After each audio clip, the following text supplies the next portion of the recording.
வணக்கம். என் பேர் பாண்டியராணி. நான் இங்கே துவரங்குறிச்சி பக்கத்தில் கொண்டையம்பட்டியிலேருந்து ஒரு கிராமத்துலேருந்து பேசுகிறேன்.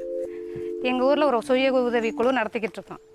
அங்கே சரின்னு எல்லாம் வீட்டை விட்டு வெளியில் போகாமல் வீட்டிலேயே எல்லாம் பொம்பளைங்க அடைஞ்சிக்கிட்டே கிடக்கிறதுனால பிடிஐ நிறுவனத்தில் சேர்ந்துக்கிறோன்னு அவங்க சார்கிட்ட போய் நாங்கள் கேட்டோம். சரி சேர்ந்துக்கிறலான்னாங்க. சரின்னு எங்களுக்கு ஏதோ ஒரு தொழில் கற்றுக் கொடுங்க சார்ன்னு கேட்டோம். அதனால் சார் வந்து என்ன தொழில் வேணுமான்னு கேட்டார்.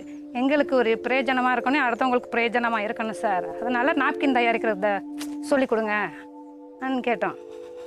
அதனால் சரிம்மா நான் சொல்லிக் கொடுக்க வர சொல்கிறேன்னு அவங்க இன்றைக்கி 2 நாளாக நேற்றும் இன்றைக்கும் பயிற்சி கொடுத்துக்கிட்டு இருக்காங்க எங்களுக்கு. நாங்கள் அதில் எல்லாம் 20 பெண்களும் கலந்து நல்ல ஆர்வமாக அதை கற்றுக்கிட்டு இருக்கோம். அதில் இன்றைக்கி கற்றுக்கிட்டு நாப்கின் நல்லா அதாவே தயாரித்து பண்ணி வச்சுருக்கோம்.